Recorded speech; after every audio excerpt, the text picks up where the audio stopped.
Assalamu alaikum warahmatullahi wabarakatuh, you guys.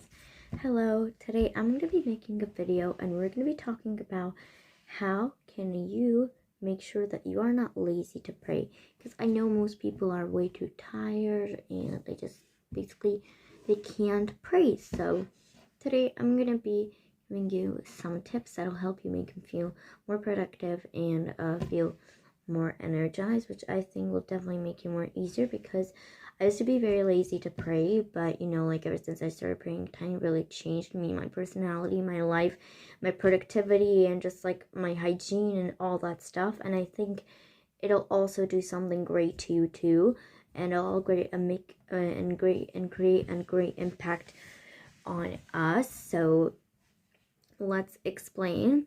So the first thing you should do, I know the hardest thing that most people have to wake up for is Fajr prayer. Fajr prayer is only 4 rakats. It's not that hard to pray, but it is hard to wake up and settle for it.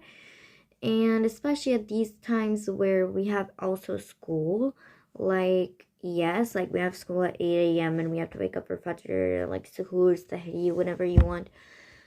So it is hard. Yes, I have to admit it is very hard to get the energy and all that stuff, but the only energy that you can basically take it from is from getting good and peaceful sleep.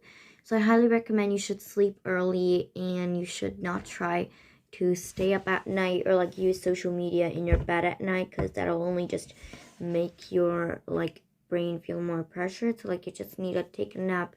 And the average sleep of a human being is up to 8 to 9 hours. And yeah, you should and usually it's really, I highly recommend you should sleep early in order if you want to wake up for Fajr.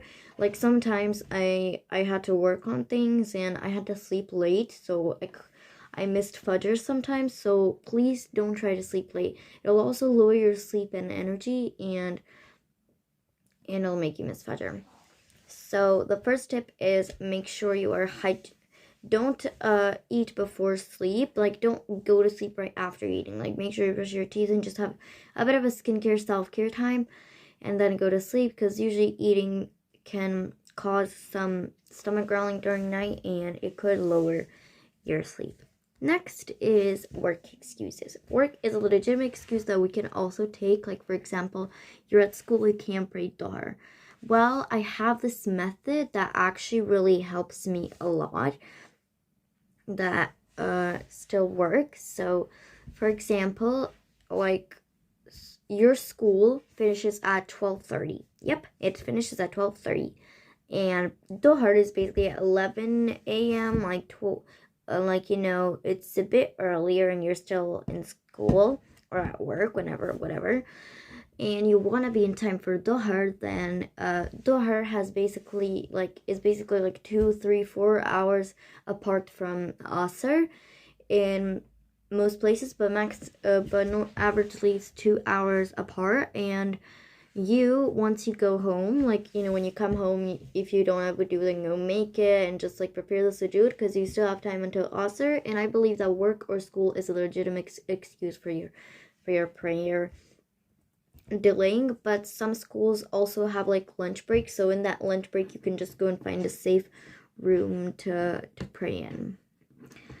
Next is you need to also make sure that you don't pray with your heart blind, because there's a verse in the Quran that says it's not the eyes that are blind, it's the heart. So if you don't always feel you're pressured to do it, someone is forcing you to do it. Literally, don't feel like it, because it was you who chose it and it's you who still continues to do it. So whenever you're praying, making dhikr, or anything that it's a worship of Allah, always do it sincerely with your heart and with your soul and with your life, because it's not accepted in case of we recite it with our mouth, but if our heart doesn't recite it, then what's the point of it being valid then? So also try to do that.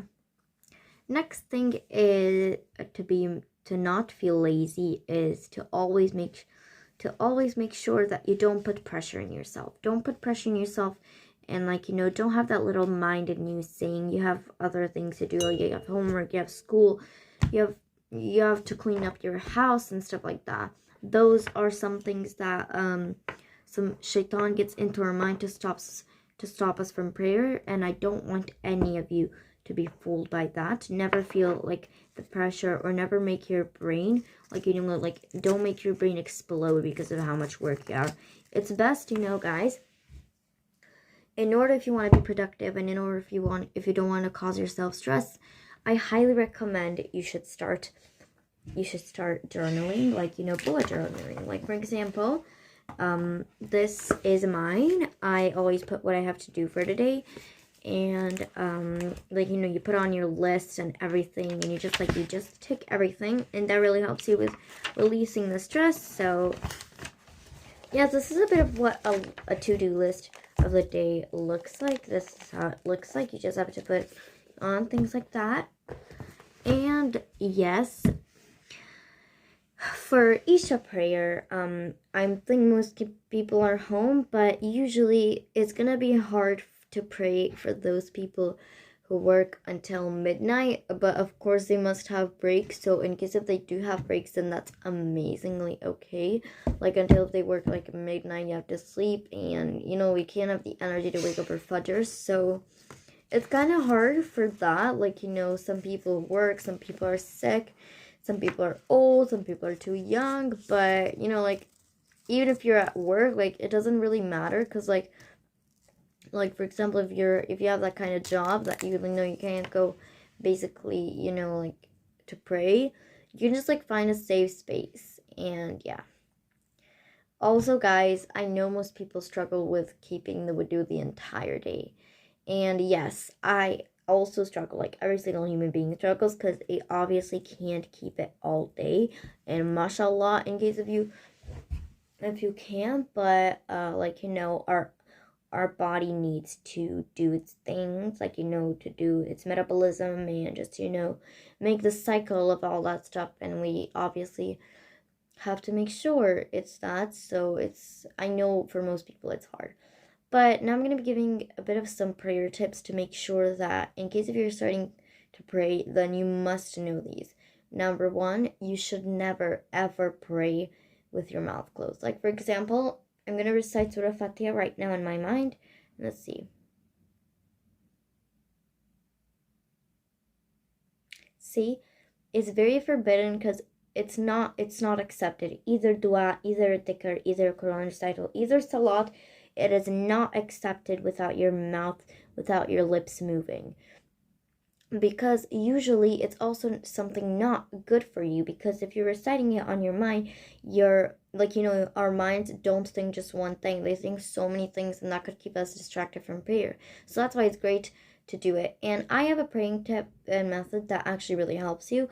So like, for example, whenever I'm reciting the surah, I just like pretend in my mind that I have like a paper, and I'm just writing what I'm saying, and that also really helps me up with finishing my prayer.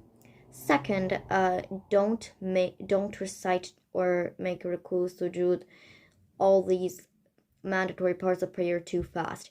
It is also something you should avoid, because it's not something you should speed up for, because like you have time to do other things, and you know it's and like, you know, just like, it also can make you forget a few things to do when you're like reciting things too quick. So I don't recommend to do it.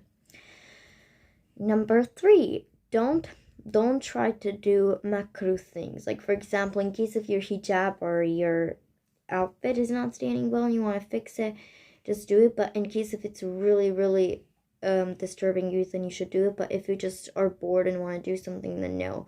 As the Prophet ﷺ said, the prayer is not for humans to express, for human speech, but it is a place of worship.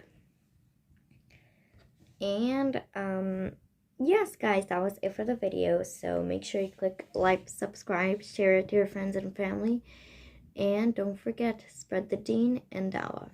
Bye.